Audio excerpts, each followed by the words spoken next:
Gary Larson, a Chicago Lions alumni, and I'm here with Paul Bergman tonight. We're going to be learning more about rugby. We're going to be learning about the changes that have happened since way back in the 70s and 80s. Paul here is the man who introduced me to rugby way back 43 years ago. I thank you for that, Paul. Paul, glad to have you. Thanks, Gary. Little did we know what we were starting 43 years ago. So it's a pleasure to be here. I'm looking forward to having this discussion so that we can kind of clue some of the Lions old boys into what's happened in the game, ultimately with what's happened with our club, and we move on and see how the game has changed over the years, so that when anybody comes out and they see changes, they're going to realize that those changes were put in place for good reasons, and hopefully the game is improving over the decades that we've been involved. I found the games I've been able to get to, I find it very interesting, exciting, and a bit confusing. As I watch things happening on the field, I'm thinking to myself, but you can't do that. And I'm finding out little by little, but the rules and strategies have changed over the years. So how about we talk a little bit about the rule changes? Okay, and I guess first of all, if somebody's not been around rugby for 20 years or 25 years or whatever length of time that might be, you're still going to recognize rugby when you come to a game. There's still scrums, there's still lineouts, there's still tackles, there's still tries, there's still goal kicks, but there's some nuances that have allowed the game to change in what I view is a much more positive way. I think the rules changes have emanated from three goals that the International Rugby Board has had over the years. One is to speed the game up, the second is to improve scoring, and the third, an underlying goal of what rugby leaders have always had, is to keep the game as safe as possible. So those goals are there. They're not mutually exclusive. They're not necessarily in that order of priority, but that's kind of what has driven many of these rules changes. And I can vouch for what you just said, because as you mentioned it, my observation is the games I've seen show all three of those things. Talking about the rule changes, how about we get into some of the specifics? For instance, when I watch lineouts, they just look different for some reason. Can you tell me about that? Well, I guess the analogy we would draw is that the lineout is more finesse than it ever used to be. In our days, the lineout was kind of a fist fight. Forwards would knock each other out of the way to try to get to a ball and in some way get it back to the scrum half. Now, because of the rules changes, allowing the support players to actually lift a catching player up into the air has allowed the lineout to actually become kind of a work of art. I mean, where many years ago, the number of clean balls we got out of the lineouts during the course of a game might be counted on one hand. Now, if a team has their technique down, they can produce probably 25 to 28 clean possessions, every game for themselves. It did seem to me I was seeing some big guys getting quite a bit of height on their jump. Yes, it's interesting how that skill itself has evolved, Gary, because in the original days of helping the catcher get to the ball, it was done without the referee's knowledge because it was illegal, and usually the jumper would get up in the air and the binding players would maybe give him a little boost or maybe squeeze him so he could be in the air a little bit longer. And since the rules have changed, the lifting technique has graduated from lifting at the waist to lifting at the shorts to lifting at the mid-thigh to lifting at the lower thigh, and actually most teams, even with a modicum of skills, are lifting pretty much at the knees now. If you watch first-class rugby from Europe, you'll see that there are instances where the supporting players are actually holding the catcher on their leg below the level of the knee. So if the guy on the ground is holding that low and this tall guy is stretching, he's up quite a few feet. It's 14 feet easy.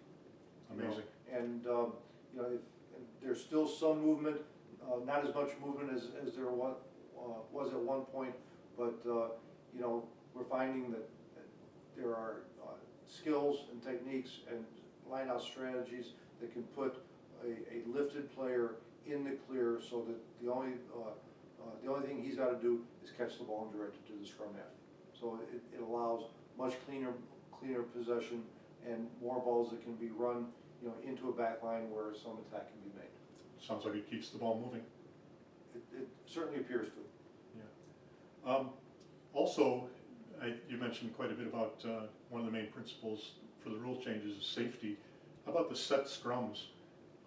Well, if you think back to the 70s and when teams like Monkstown and Black Rock College came over from Ireland, you know, they were very good at just bending the heck out of us in the front row, taking our shoulders almost down to the ground, and when the ball came in, just popping us up and pushing us backwards and taking the ball away. And those days are now over. The rules have changed where the front row players must keep their hips below their shoulders, so there's no dipping of the necks and shoulders to the ground. And the wheel has been legislated to a maximum of 90 degrees.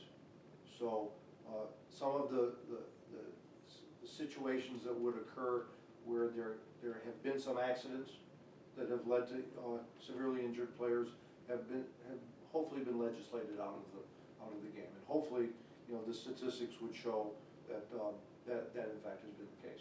I can't speak for that because I'm not familiar with any research that's been done. That's good stuff. It certainly makes sense. Yeah, good stuff. Yeah. It didn't take anything away from the game, but it added safety. Not at all. That's great. Not at all. And actually, it's challenged a lot of the better, the higher level teams to be much more sound in their techniques. And they're working very hard at being tight and being low and you know, trying to assert some dominance that way. I was watching an international game several months ago where the scrums were so tight and so low that when the ball was put in, it literally sat there between the two front rows for a good 3 to 4 seconds before either team could get enough move forward to get the ball heeled back to their side. That's how tight they can get. That's amazing. Disciplined and amazing. Oh yeah. One of my observations watching games, once your team has the ball, you're running it, forwards are handling it, backs are handling it, tackles occur, but boy, it seems like the team with the ball keeps the ball. So tell us more about loose rucks and continuity.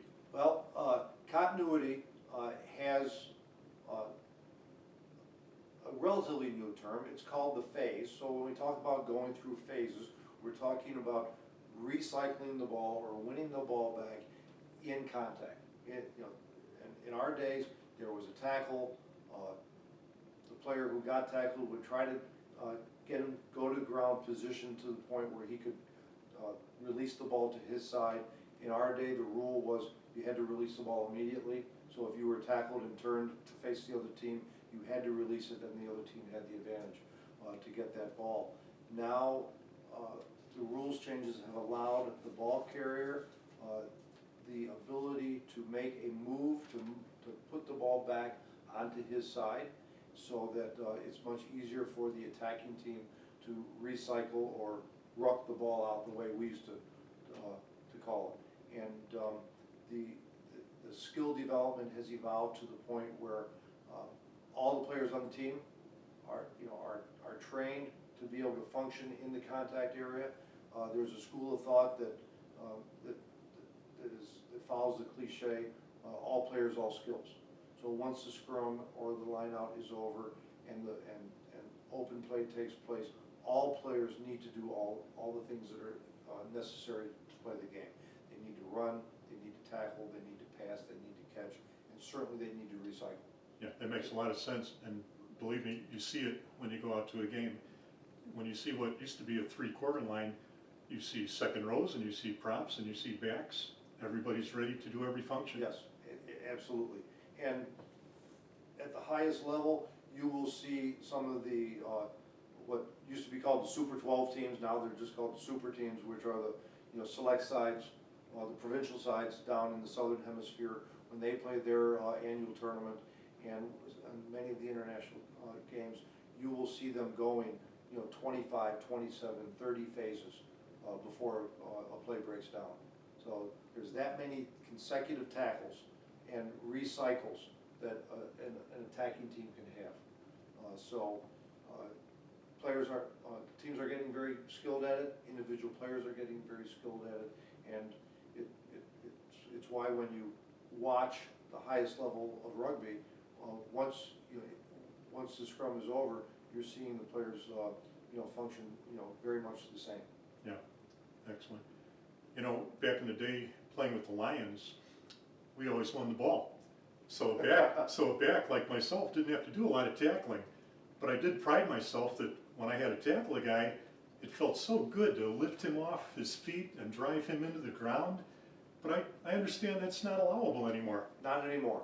I think that the necktie tackle has always been illegal. Yeah. And I think that how strictly it was called in a game has a lot to do with the referee on that day. Absolutely. But that has not changed, other than the fact that I think that the rugby management community, the World Rugby, which is what the IRB is now called, and referee societies are now very tuned in to keeping the game as safe as possible. So the high tackle is strictly enforced, and now what they call the dumb tackle, the tackle that you were referring to, that we all like to do, where you could really lay, as we used to say, lay some wood into somebody, get them wrapped up and drive them into the ground. That can't happen anymore. So it's against the rules to lift a player's lower body above their upper body and drive them into the ground. Right. And that's been pretty strictly enforced. If we go back, a couple of World Cups, one of the most capped American internationals, Paul Emmerich, in the very first game of the World Cup, he committed a dumb tackle and he was suspended for the remainder of that World Cup. Wow. So they take it seriously. They take it deadly seriously, and as well they should, because that's a place where the unprepared player could really have some damage done to them. Yeah.